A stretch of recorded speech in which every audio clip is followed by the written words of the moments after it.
The film begins with Sophie and B sharing a passionate kiss at the park. They're wrapped up in each other, and their chemistry is obvious. Sophie is excited and impulsive, while B seems more reserved, quietly nervous but clearly captivated by Sophie. Sophie reveals that she has big plans. She wants to take B to a party at her best friend David's mansion. David comes from a very wealthy family, and his house is a massive secluded estate that screams money and excess.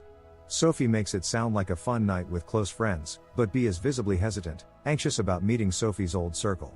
She doesn't say much, but the little expressions on her face says it all.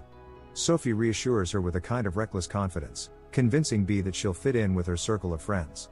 They drive to David's estate, and when they arrive, the house is huge and modern, and the energy inside is loud and chaotic. At the back of the house, we meet the rest of the group: David, his girlfriend Emma, Alice, who's high in energy and attention-seeking.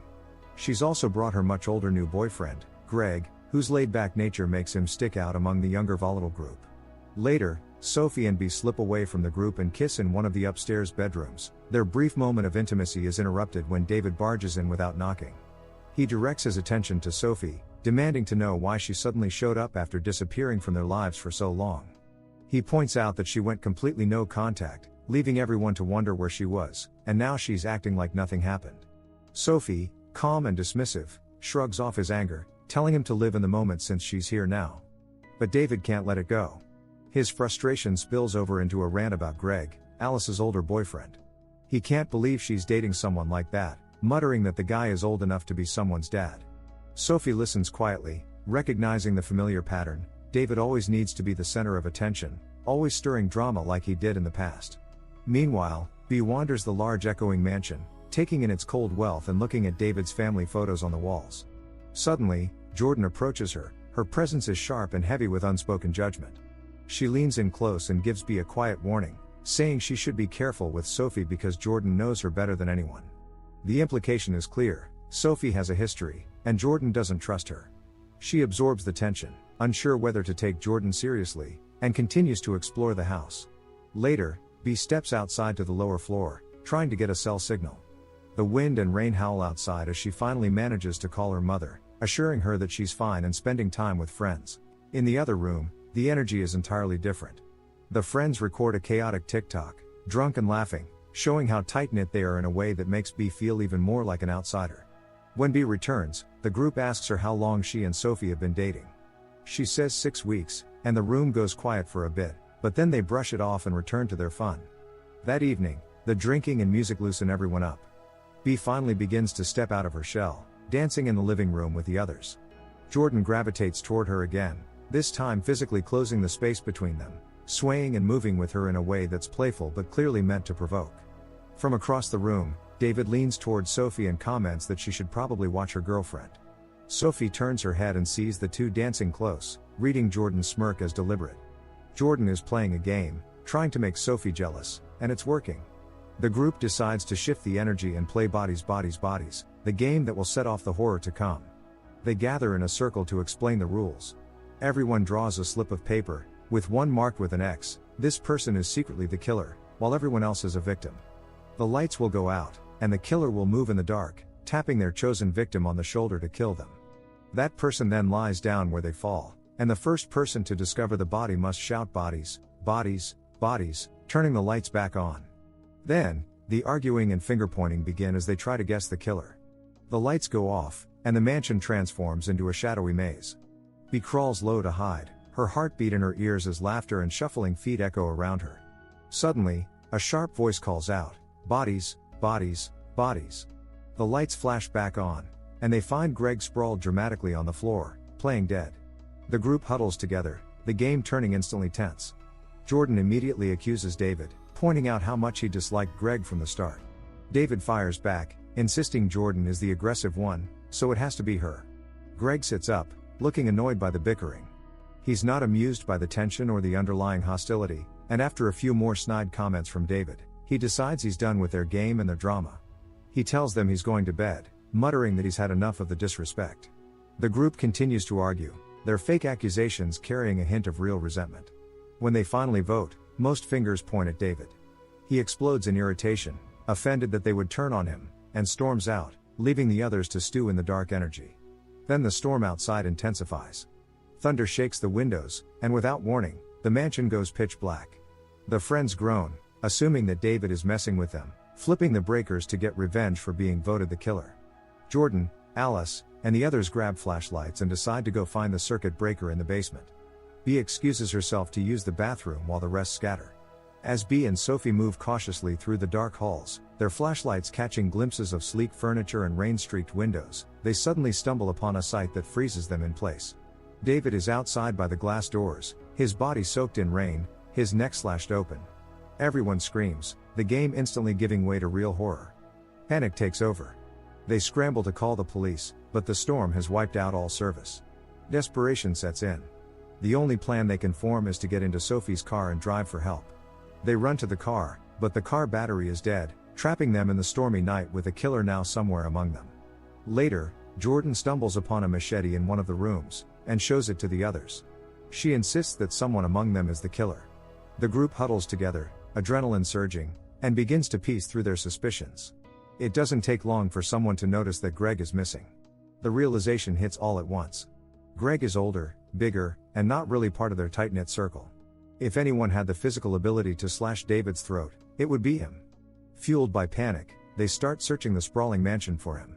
Jordan clutches a kitchen knife, determined to defend herself if she has to. Their flashlights sweep the dark halls as they call out his name. The guest bedroom is empty, and they creep downstairs, until they reach the basement level and push open the door to the indoor basketball court room. There, Greg lies on the floor wearing a therapy mask. Slowly, Greg sits up, his movements calm and almost languid. Confusion flickers across his face as he looks at the terrified group staring at him like he's a monster. He assumes they're still playing bodies and doesn't seem to understand the gravity of the situation. When they tell him David is dead, he only shrugs, thinking they mean game dead. The tension spikes when Greg grabs Sophie's knife and instructs everyone to calm down and put their weapons down. The group hesitates, fear battling reason, and then chaos erupts. They attack him, but Greg easily overpowers the smaller panicked group. The fight ends brutally when Bee grabs a heavy dumbbell and smashes it against Greg's head. Blood spills across the polished floor, and Greg crumples, motionless. Alice immediately breaks down, tears streak her face as she mourns Greg's death, wailing that he wasn't a killer, that he wouldn't have hurt anyone. Jordan pushes back, arguing that he was strong enough to kill David and they had no choice. Alice disagrees, insisting that Greg wouldn't hurt a fly. Their panic shifts to guilt as the weight of what they've done sinks in. They might have killed an innocent man. The fragile trust in the room shatters completely. Voices rise, accusations fly. If Greg wasn't the killer, then that means the killer is still among them. Everyone starts to suspect everyone else. Bee slips away to a nearby room. Her shirt is soaked in Greg's blood, and she strips it off, tossing it aside before frantically scrubbing her arms in the bathroom sink. Panic that she has just killed someone, and the possibility that he might have been innocent gnaws at her. Elsewhere, Alice wanders through the mansion calling for Bee and Emma, desperate for some reassurance.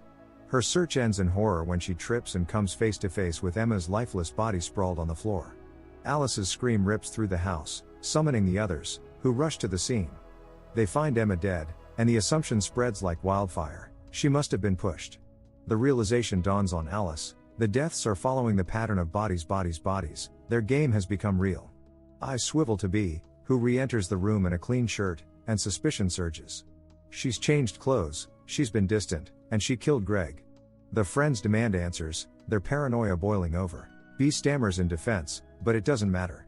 They vote with fear, not logic. They order Bee out of the house, pushing her into the pounding storm. Sophie stands frozen and helpless, caught between loyalty to her girlfriend and the gnawing uncertainty that Bee could indeed be the killer.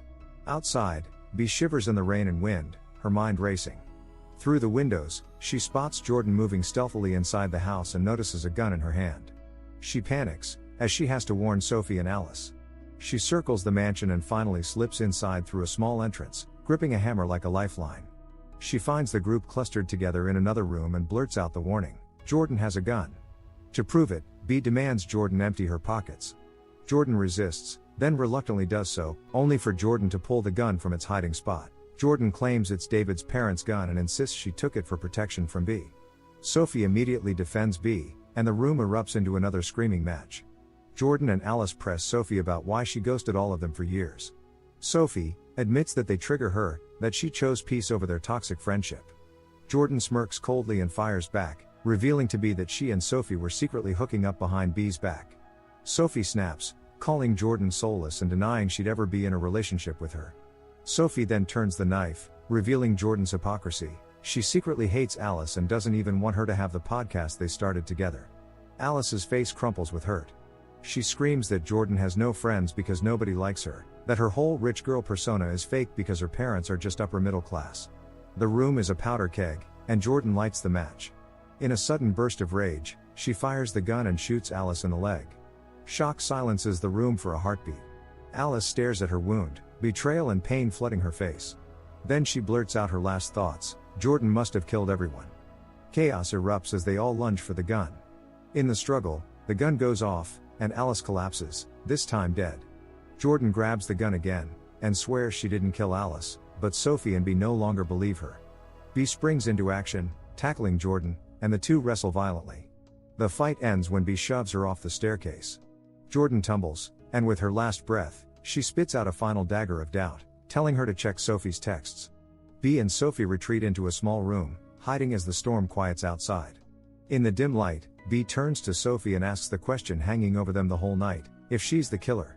Sophie shakes her head, swearing she's not, and whispers that she loves her. But doubt still coils in B's gut. She slips away, leaving Sophie behind. By morning, B steps out, looking at the lifeless bodies of their friends scattered like a grim aftermath of a nightmare. Sophie emerges and hugs her from behind, desperate, pleading for her not to leave. B spins, pointing the gun, and demands Sophie to hand over her phone. Sophie refuses and throws her phone into the mud.